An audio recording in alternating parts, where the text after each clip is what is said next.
Admiral Varkon stood at the massive viewing window of the Galactic Dominion flagship Inevitable Victory, watching the blue-green marble called Earth rotate slowly beneath them. His forearms were clasped behind his back in what he considered a supremely dignified pose, though truth be told he mostly did it because he'd seen it in a historical drama about great military leaders. Primitive, he muttered, adjusting his ceremonial cape for the fourth time in the past minute. The cape was completely unnecessary in space, but it looked impressive, and that's what mattered. Behind him, his bridge crew worked diligently at their stations, monitoring the deployment of their invasion fleet. 300 warships, each capable of reducing a continent to ash, hung in high orbit like the universe's most lethal wind chimes. The ship's quantum-powered shields gleamed with an iridescent sheen that would have been beautiful if it wasn't so terrifying. Admiral, his second-in-command, Commander Drelk, approached with a data tablet. The humans are still broadcasting something called cat videos across their information networks. Should we consider this a military response? Varkon waved one of his hands dismissively while using another to stroke his ceremonial chin ridges. Ignore it, they're probably too busy fighting among themselves to mount any real defense. Did you know they still use combustion engines? Combustion? I had to look that up in a history book. The bridge crew shared a laugh. It was the kind of laugh superior beings always seem to do when they think they're about to teach lesser beings a lesson. History books are full of such laughs, usually right before things go terribly wrong for the laughers. Sir, Drelk continued, our preliminary scans show they've only reached a Type 07 civilization on the Kardashev scale. They haven't even unified their planet under a single government. Perfect, Varkon's mouth tentacles quivered with satisfaction. This will be the easiest conquest since we took over that planet of sentient clouds, though I must say at least the clouds put up a fight. They kept raining on our parade. He paused, waiting for someone to laugh at his joke. No one did. Tough crowd. Deploy the fleet in standard conquest formation, he ordered, trying to move past the awkward silence. Pattern Omega 3, just like we practiced, and someone get me a status report on their defensive capabilities. A young officer quickly pulled up a holographic display. Sir, their most advanced weapons are nuclear-based. They have approximately 13,000 warheads planet-wide. Nuclear, Varkon actually giggled. We stopped using nuclear weapons when my great-great-grandmother was still a larva. This is going to be like taking candy from a baby. Not that I've ever taken candy from a baby. That would be wrong, although technically after we conquer them all their candy will be ours anyway. He trailed off, realizing he was rambling. Clearing his throat with all 3 breathing tubes, he straightened his posture. Begin the approach sequence. I want all ships in position within the next planetary rotation, and someone please monitor these cat videos. They might be coded messages, though I doubt these primitives are capable of such subterfuge. As the massive fleet began to move into position, Varkon allowed himself a moment of pure satisfaction. This would be the conquest that defined his career. 300 ships against a pre-spaceflight civilization. It wasn't even sporting. He'd probably be home in time for the annual molting festival. Send a message to High Command, he ordered. Tell them to prepare the victory celebration. This won't take long at all. Little did Admiral Varkon know, but at that very moment somewhere on the planet below, a teenager was posting a blurry photo of one of his ships on Reddit with the caption, LOL, what is this? Wrong answers only. The post would go viral within hours, marking the beginning of humanity's very unique approach to alien invasion. The human vessel was broadcasting something unusual. Admiral Zex Thor's sensors confirmed it, a Discord server invitation. The resistance movement has gone fully digital, Commander YS muttered. Teenagers are coordinating counterattacks using Minecraft server maps. Reddit threads are accurately predicting our tactical movements based on what would a space Karen do analysis, and Sir Twitter users are fact-checking our invasion in real time. In his command center, Colonel Chen watched with satisfaction as Project Phoenix demonstrated its capabilities. The ship's weapon systems had been extensively modified, apparently by engineers who had spent way too much time playing video games. It fired what appeared to be giant cybernetic rubber bands, launched memes as mimetic warfare, and deployed clouds of Wi-Fi-enabled nano-sparkles that infiltrated alien systems and changed all their desktop backgrounds to Nyan Cat. Did we really need to add hydraulics? A tech asked as Project Phoenix executed a flawless space bounce. Psychological warfare, Chen explained. Nothing confuses an alien invasion force like seeing their advanced technology turned into something that looks like it came from Pimp My Ride. The aliens were completely unprepared for humanity's brand of technological adaptation. Their sophisticated AI systems crashed when trying to analyze human posting habits. Their battlefield predictive algorithms couldn't handle the chaos theory of millions of humans acting on caffeine and spite. Sir, YIK reported to an increasingly distressed Zex Thor, humans have somehow turned our own communication systems into something they call a group chat. They're sending us reaction GIFs.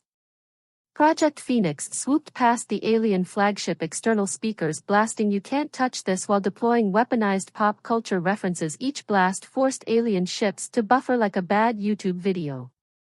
How? Zex Thor demanded. How did they reverse engineer our technology this way? Down on Earth, a teenager explained to her confused alien prisoner, "Look, we spent decades preparing for alien invasion. By making memes about alien invasion, you guys never stood a chance."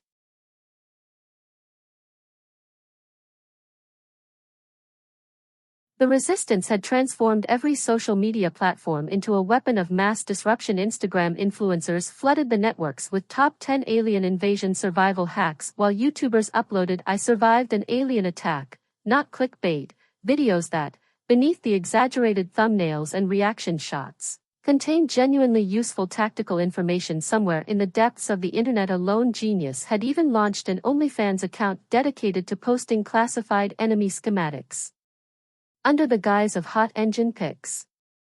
Aboard the Galactic Dominion flagship Relentless Supremacy, Admiral Zex Thor stared at his war council with mounting frustration. These humans, these primitives, have not only resisted our invasion but are actively profiting from it. How are they monetizing warfare? Commander YS shuffled awkwardly. Sir, it gets worse. Their military has authorized Project Phoenix to proceed with the next phase of psychological warfare. Zex Thor's eye ridges twitched, and that is. Across Earth, in a hidden command center deep within the Nevada desert, Colonel Chen leaned back in his chair, took a casual sip of coffee, and gave the order. Deploy the Rick Astley protocol. The signal surged across every known frequency, hijacking alien communication channels, ship interfaces, and even their personal entertainment devices. Every holographic display aboard the Relentless Supremacy flickered, then synchronized perfectly. We're no strangers to love. Admiral Zex Thor clutched his head as the largest coordinated rickroll in galactic history unfolded before him. The song played everywhere: bridge consoles, security feeds, even the emergency alert system. Sir, YIK muttered, barely able to process the chaos, I believe we may have gravely miscalculated their capabilities. Outside, Project Phoenix performed barrel rolls, leaving behind shimmering trails of holographic text. GG Easy and L2P Noobs. A change.org petition titled Aliens GTFO had already amassed signatures exceeding Earth's total population. Twice Twitter users fact-checked the invasion in real time, while Reddit accurately predicted Dominion fleet movements based solely on a "what would a space Karen do" analysis. And then came the final insult. A perfectly timed message from Colonel Chen broadcasted fleet-wide. Hey Admiral, your shields are about as effective as Internet Explorer. Time for a browser update. Half the alien fleet's defense systems crashed instantaneously. Every screen aboard the Relentless Supremacy went black, then blue screen of death. Zex Thor's tentacles curled in horror. How are they doing this? YS clutched multiple data tablets, voice laced with disbelief. Sir, they're running tactical simulations using Minecraft server maps. They've converted decommissioned satellites into weapons. They're literally hitting us with space junk. That's impossible, the kinetic calculations alone. They're doing the math with Google Sheets, sir, and they're sharing the formulas in Discord servers. Out in space, Project Phoenix performed yet another unnecessary but deeply insulting loop-de-loop. This time it trailed an illuminated drone display spelling out 1v1 me bro. Sir, a panicked officer burst onto the bridge. They're using Amazon delivery drones to send small packages to our ships. Zex Thor exhaled. Dare I ask? What's inside? The officer swallowed. Glitter bombs, sir, and overdue subscription renewal notices for our fleet's extended warranties. Commander YS collapsed into a chair defeated, they've weaponized bureaucracy. And then as if the universe itself had a sense of humor, every speaker in the Dominion fleet, every alarm, every PA system, crackled to life with a single final message. Congratulations, brave invaders. You have just participated in Earth's first galactic defense test. Please rate your invasion experience on Google Reviews. There was a pause. Then the dreaded postscript. P.S. We're keeping the technology we reverse-engineered. P.S. Your cape is now our most popular Halloween costume. At that moment Zexthor knew the war was lost, not to superior firepower, not to cunning strategy, but to a civilization that turned memes into weapons, trolls into tactical analysts, and social media into psychological warfare. With all four hands trembling, he signed the surrender documents. Colonel Chen smiled, taking the paperwork and standing. Oh, and one more thing, we're going to need that cape. Zexthor hesitated. You're taking my cape. Chen's grin widened. It's going in the Smithsonian right next to the first Roomba to reach space. As the battered Dominion fleet retreated, still covered in glitter and blasting, never gonna give you up on repeat, humanity's victory was cemented, not just in battle but in history. Earth had not only survived its first galactic war. It had gone viral. Welcome to the galactic stage. 2 weeks later, Colonel Chen stood before the United Nations, now holding a new coffee mug. World's actually pretty decent defense commander. Ladies and gentlemen, he began, humanity has officially entered the galactic stage. Project Phoenix was just the beginning. We now have ships powered by meme energy weapons based on cat videos and a cyber warfare division consisting of bored teenagers with Wi-Fi and an attitude problem. On cue, Project Phoenix soared overhead, its hull now decked out in RGB gaming lights.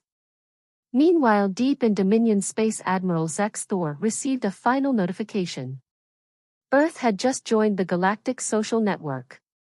Their first post. A video compilation titled Top 10 Alien Invasion Fails. You won't believe number 4. Zexthor stared at the screen, tentacles limp, soul utterly defeated. You know what the worst part is, he muttered.